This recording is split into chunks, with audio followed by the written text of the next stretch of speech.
Hello friends, நம்ம already English கிராமரில் டென்சஸ்ன்ற டாப்பிக்கில் publish பண்ண வீடியோஸ்லாம் சில பேருக்கு சில எக்ஸ்ப்ளனேஷன்ஸ் புரியாமல் இருக்கலாம்.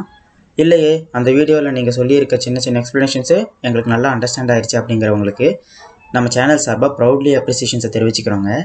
பட் எனக்கு கொஞ்சம் டவுட்ஸ் இருக்குது, இன்னும் கொஞ்சம் ஷார்ட் ஃபார்ம் ஏதாவது இருந்தால் சொல்லித்தாங்க அப்படின்னு சொல்லி நம்ம சப்ஸ்கிரைபர் ஒருத்தர் கேட்டிருந்தாரு. ஸோ அவருக்காக தான் இந்த வீடியோ. அப்படி என்னடா இந்த வீடியோவில் சொல்லியிருக்க அப்படின்னு நீங்கள் கேட்குறது எனக்கு புரியுது. வேறு ஒன்றும் புதுசாக இல்லைங்க. நம்ம முதல்ல லேர்ன் பண்ண டென்சஸினுடைய ஷார்ட் ஃபார்ம்ஸை பற்றியும் அந்த ஷார்ட் ஃபார்ம்ஸை வச்சு நம்ம ஈஸியாக எப்படி சென்டென்ஸ் மேக் பண்ணலாம் அப்படின்றதையும் தான் நான் இந்த வீடியோவில் சொல்ல போகிறேன். சரி வாங்க இப்போ வீடியோக்குள்ளே போகலாம்.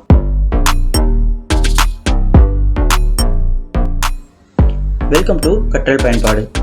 ஓகே, ஃபஸ்ட்டு வேர்ப் இருக்கு இல்லையா, அந்த வேர்பை தனித்தனியாக பிரித்து எடுத்துக்குவோம். அதாவது வேர்ப் அப்படின்னா அதை வி அப்படின்னு வச்சுக்கலாம். டென்சஸ்க்குள்ளே ப்ரெசன்ட் டென்ஸ்க்கு V1 அப்படின்னு சொல்கிறோம், பாஸ்ட் டென்ஸ்க்கு V2 அப்படின்னு எடுத்துக்கிறோம்.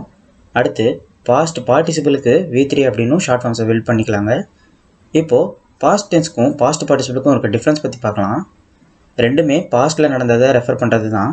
பட் இருந்தாலும் பாஸ்ட் V2 வந்து பாஸ்ட் டென்ஸில் நம்ம யூஸ் பண்ண, அதாவது சிம்பிள் பாஸ்ட் டென்ஸில் சப்ஜெக்ட்டுக்கு பின்னாடி நம்ம V2வை யூஸ் பண்ணுவோம். இதுவே பாஸ்ட் பார்ட்டிசிபிள்ன்றது ஹேவ், ஹேஸ், ஹேட் இந்த 3 வார்த்தையில் ஏதாவது ஒன்று வரும்போது அங்கே நம்ம பாஸ்ட் பார்ட்டிசிபிள் யூஸ் பண்ணுறோம், அதாவது V3யை யூஸ் பண்ணுறோம். ஃப்யூச்சர் டென்ஸ்க்கு ஷார்ட் ஃபார்ம் தேவை கிடையாது, அப்படி வேணும்னா நம்ம யூஸ் பண்ணிக்கலாம். ஓகே, டென்சஸ்க்குள்ளே மொத்தம் 3 மெயின் டாபிக்ஸ் இருக்குங்க. அது ஒவ்வொன்றுக்குள்ளேயும் 4 சப் டாபிக்ஸ் இருக்குது. இது எல்லாத்துக்கும் ஒவ்வொன்றா ஷார்ட் ஃபார்ம் ஸ்ட்ரக்சரை பார்க்கலாம். அது எப்படி யூஸ் பண்ணுறது அப்படின்றது ஒன் பை ஒன்னாக பார்க்கலாம். First simple present. சிம்பிள் ப்ரெசன்ட்கான ஷார்ட் ஃபார்ம் வந்து S + V1 + O + A. இதில் எஸ்ன்றது சப்ஜெக்ட், அதாவது எழுவாய். V1 அப்படின்றது நம்ம முதல்ல பார்த்த மாதிரி ப்ரெசன்ட் டென்ஸ் ஃபார்முங்க, அதாவது ப்ரெசன்ட் டென்ஸில் நம்ம யூஸ் பண்ணுற வேர்புன்றது V அப்படின்னு சொல்கிறோம். அதுவே வேர்ப் ப்ரெசன்ட் டென்ஸில் வரும்போது V1 அப்படின்னு சொல்கிறத ஏற்கனவே பார்த்துருந்தோம். அப்புறம் ஓன்றது ஆப்ஜெக்ட்டு. ஆப்ஜெக்ட்ன்றது ஒரு பொருளை குறிக்குது. அடுத்து A அப்படின்றது அட்வர்ப்னு சொல்கிறோங்க. அட்வர்ப்னா வினையுரிச்சொல் அப்படின்னு தமிழில் சொல்லுவோம். which means describing a verb, ஒரு வேர்பை டிஸ்கிரைப் பண்ணுற மாதிரி. For example, he sings loudly. இந்த சென்டென்ஸை நல்லா பாருங்கள். இதில் he அப்படின்றது சப்ஜெக்ட், sings அப்படின்றது வேர்ப் இல்லையா. இதை இன்னும் நல்லா எக்ஸ்பிளைன் பண்ணி சொல்கிறது பார்த்தீங்கன்னா loudly அப்படின்னு எழுதியிருக்கோம். இதுதான் அட்வர்ப். ஓகே, இப்போ இந்த சென்டென்ஸ் ஸ்ட்ரக்சரை வச்சு ஒரு சென்டென்ஸ் மேக் பண்ணலாமா? இப்போது சப்ஜெக்ட் வந்து ஐ அப்படின்னு எடுத்துக்குவோம். வேர்புக்கு ப்ளே அப்படின்னு எடுத்துக்கலாம். அடுத்து ஆப்ஜெக்ட் வந்து பேஸ்கெட் பால்னு எடுத்துக்கலாங்க. அடுத்து அட்வர்ப் வந்து எவ்ரிடேன்னு வச்சுக்கலாம். அட்வர்ப்ன்றது சென்டென்ஸில் நம்ம ஆட் பண்ணலைனாலும் பரவாயில்ல, பிகாஸ் அது வேர்பினுடைய அடிஷ்னல் எக்ஸ்ப்ளனேஷன் அப்படின்றதுனால. அதனால் நம்ம அட்வர்பை யூஸ் பண்ணலைனாலும் பெருசாக ரிசல்ட் சேஞ்ச் ஆகாது. அடுத்து செகண்டாக ப்ரெசன்ட் கண்டினியூஸ் பற்றி பார்க்கலாம். ப்ரெசன்ட் கண்டினியூஸ்க்கான ஷார்ட் ஃபார்ம் வந்து S + am is are + verb + ing + object + adverb. இப்போது இங்கே நம்ம எதுக்கு வேர்பு கூட ing யூஸ் பண்ணுறோம் அப்படின்னு சில பேருக்கு டவுட் வரலாம். நம்ம போன வீடியோவில் பார்த்த மாதிரியே ஒரு ப்ரெசன்ட் சிச்சுவேஷனில் இருக்கக்கூடிய வேர்புக்கு கண்டினியூஸ் எஃபெக்ட் கொடுக்கணும் அப்படின்னா, அதாவது ரீட் அப்படின்ற வார்த்தைக்கு நம்ம ரீடிங் அப்படின்னு மாற்றுறோம் இல்லையா, அப்போது ப்ரெசன்ட் கண்டினியூஸ் வேர்பாக சேஞ்ச் பண்ணுறது. ஸோ இப்போது உங்களுக்கு வேர்பு கூட ing எதுக்கு யூஸ் பண்ணுறோம் அப்படின்னு ஒரு சின்ன அண்டர்ஸ்டாண்ட் ஆகியிருக்கும்னு நினைக்கிறேன். சரி, இப்போ இந்த ஸ்ட்ரக்சரை வச்சு ஒரு சென்டென்ஸ் மேக் பண்ணலாம். இப்போது சப்ஜெக்ட் வந்து விஜய் அப்படின்னு எடுத்துக்கலாம். இப்போது சென்டென்ஸ் ஸ்ட்ரக்சரில் இருக்க மாதிரியே am is areல ஏதாவது ஒன்று இப்போ நம்ம ஆட் பண்ணணும். ஸோ நம்ம விஜய்ன்றது சிங்குலர் சப்ஜெக்ட் அப்படின்றதுனால இது கூட நம்ம இஸ் ஆட் பண்ணுறோம்.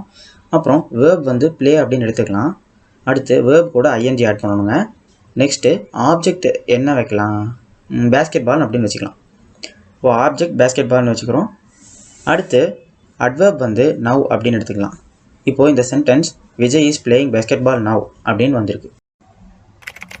அடுத்து தேர்டாக ப்ரெசன்ட் பர்ஃபெக்ட் பற்றி பார்க்கலாம். ப்ரெசன்ட் பர்ஃபெக்ட்கான ஷார்ட் ஃபார்ம் வந்து S + have has + V3 + object. இப்போது சப்ஜெக்ட் ஐ அப்படின்னு வச்சுக்கலாம். இப்போது சென்டென்ஸ் ஸ்ட்ரக்சரில் இருக்க மாதிரியே have hasல ஏதாவது ஒன்று இப்போ நம்ம ஆட் பண்ணணும். have has ஆட் பண்ணுறதுக்கு முன்னாடி ஒரு சின்ன எக்ஸ்ப்ளனேஷன். haveன்றது நம்ம ப்ளூரல் சப்ஜெக்ட்ஸ் கூட யூஸ் பண்ணுறோங்க. அப்புறம் I, you, we, they நம்ம இந்த 4 ப்ரொனவுன்ஸ்க்கு பின்னாடி நம்ம have யூஸ் பண்ணுறோம். At the same time has அப்படின்றது நம்ம சிங்குலர் சப்ஜெக்ட்ஸ் கூட யூஸ் பண்ணுறோம். அப்புறம் he, she, it இந்த ப்ரொனவுன்ஸ்க்கு பின்னாடியும் ஹேஸ் யூஸ் பண்ணுறோம். ஓகே, இப்போது V3 வந்து பிளேட் அப்படின்னு எடுத்துருக்கோம். அப்புறம் எல்லா டென்ஸ்லையும் யூஸ் பண்ண மாதிரியே ஆப்ஜெக்ட் வந்து பேஸ்கெட் பால்னு எடுத்துக்கலாம். அப்புறம் அட்வர்ப் வந்து நம்மளுக்கு வேணும்னா யூஸ் பண்ணிக்கலாம். அப்படி யூஸ் பண்ணுறதா இருந்தால் V3க்கு முன்னாடியே யூஸ் பண்ணணும் இங்கே. அதாவது ஹேவ் ஹேஸ்க்கு பின்னாடி அப்புறம் V3க்கு முன்னாடியே இங்கே யூஸ் பண்ணணும். இப்போது அட்வர்ப் என்ன வைக்கலாம், ஜஸ்ட் அப்படின்னு வச்சுக்கலாம். இப்போது சென்டென்ஸில் ஹேவ் யூஸ் பண்ணியிருக்கிறதுனால இந்த sentence I have just played basket பால்னு வந்திருக்கு. பட் இதுவே ஹேஸ் யூஸ் பண்ணுறோம் அப்படின்னா அதுக்கு முன்னால் ஹீ ஷீ இட் இந்த ப்ரொனவுன்ஸில் ஏதாவது ஒன்று ஆட் பண்ணணும். ஆனால் இப்போது நம்ம இந்த சென்டென்ஸில் இட் யூஸ் பண்ண முடியாது. பிகாஸ் இது பேஸ்கெட் பால் விளையாடுது அப்படின்னு நம்ம யாரையும் சொல்கிறது இல்லை. இவங்க இல்லைனா அவங்க பேஸ்கெட் பால் விளையாடுறாங்க அப்படின்னு தான் நம்ம சொல்லுவோம். ஸோ இங்கே இட் யூஸ் பண்ண முடியாது. அடுத்து ஃபோர்த்தாக ப்ரெசன்ட் பர்ஃபெக்ட் கண்டினியூஸ் பற்றி பார்க்கலாம். இந்த டென்ஸில் சப்ஜெக்ட்டுக்கு பின்னாடி ஹேவ் பீன் இல்லைனா ஹேஸ் பீன் ஆட் பண்ணணும். ஃபஸ்ட்டு இந்த சென்டென்ஸ் ஸ்ட்ரக்சர் பாருங்கள். S plus have been has been plus verb plus I N G plus object plus adverb. இதில் சப்ஜெக்ட்டுக்கு பின்னாடி ஹேவ் பீன் இல்லைனா ஹேஸ் பீன் யூஸ் பண்ணுறோம். இந்த ப்ரெசன்ட் பர்ஃபெக்ட் டென்ஸில் மட்டும்தான் ஹேவ் பீன் இல்லைனா ஹேஸ் பீன் யூஸ் பண்ணுவோம். வேறு எந்த டென்ஸ்லையும் இந்த மாதிரி யூஸ் பண்ண மாட்டோம். ஸோ சென்டென்ஸில் ஹேவ் பீன் இல்லைனா ஹேஸ் பீன் அப்படின்னு வந்துருச்சுனாலே நீங்கள் ஈஸியாக அண்டர்ஸ்டாண்ட் ஆகிக்கலாம் இது ப்ரெசன்ட் பர்ஃபெக்ட் கண்டினியூஸ் டென்ஸ் அப்படின்னு சொல்லிட்டு. ஹேவ் பீன் அண்ட் ஹேஸ் பீனுக்கு பொதுவாக நிறைய டிஃப்ரென்சியேஷன்ஸ் இருக்குது. ஜென்ரலாக இது சென்டென்ஸில் இருக்க தேர்ட் பர்சன் கூட யூஸ் பண்ணணும் அப்படின்னு சொல்லுவாங்க. நம்ம சிம்பிளாக இம்பார்ட்டண்ட்டானதை மட்டும் தெரிஞ்சுக்கலாம். போன டென்ஸ் ஃபார்மில் பார்த்த மாதிரியே ஹேவ்னு வந்தாலே ப்ளூரல் சப்ஜெக்ட் கூட தான் யூஸ் பண்ணணும் அப்படின்னு பார்த்தோம் இல்லையா. அட் த சேம் டைம் ஹேஸ்னு வந்தாலே சிங்குலர் சப்ஜெக்ட் கூட தான் யூஸ் பண்ணணும் அப்படின்னு பார்த்தோம். பட் இதுவே சப்ஜெக்ட் வந்து ப்ரொனவுன்ஸாக வந்தால் அப்போது அதுக்கு தகுந்த மாதிரி நம்ம யூஸ் பண்ணணும். இப்போது ஹேவ் பீன் அப்படின்றதுக்கு நம்ம ப்ளூரல் சப்ஜெக்ட்ஸ் கூட யூஸ் பண்ணுறோம். அப்புறம் ஐ வி தே இந்த ப்ரொனவுன்ஸ்க்கு பின்னாடியும் ஹேவ் பீன் அப்படின்னு யூஸ் பண்ணுறோம். அடுத்து ஹேஸ் பீன் வந்து சிங்குலர் சப்ஜெக்ட்ஸ் கூட யூஸ் பண்ணுறோம். அப்புறம் ஹீ ஷீ இட் இந்த ப்ரொனவுன்ஸ்க்கு பின்னாடியும் ஹேஸ் பீன் அப்படின்னு யூஸ் பண்ணுறோம். சரி, ஓகே. இப்போ இங்கே நம்ம சப்ஜெக்ட் வந்து ஐ அப்படின்னு எடுத்துக்கலாம். ஸோ ஹேவ் பீன் அப்படின்றது தான் யூஸ். வேர்ப் வந்து ப்ளே அப்படின்னு எடுத்துக்கலாம். அப்புறம் சென்டென்ஸ் ஸ்ட்ரக்சரில் இருக்க மாதிரியே இந்த வேர்பு கூட ஐஎன்ஜி ஆட் பண்ணுறோம். அப்புறம் அது கூட ஆப்ஜெக்ட் ஆட் பண்ணுறோம். அது நம்ம எப்பயும் போலயே பேஸ்கெட் பால்னு வச்சுக்கலாம். அப்புறம் லாஸ்ட்டாக அட்வர்ப் ஆட் பண்ணுறோம். அட்வர்ப் வந்து ஒரு டைமிங்கை ரெஃபர் பண்ணுற மாதிரி செட் பண்ணலாம். ஃபார் 2 hours அப்படின்னு அட்வர்ப் ஆட் பண்ணிக்கலாம். I have been playing basketball for 2 hours அப்படின்னு வந்திருக்கு. இந்த அட்வர்ப் வந்து ஒரு எக்ஸாம்பிளுக்கு தான். நீங்கள் என்ன வேணும்னாலும் வச்சுக்கலாம். ஒரு டைமிங்கை ரெஃபர் பண்ணுற மாதிரி அது இருந்தால் போதும்.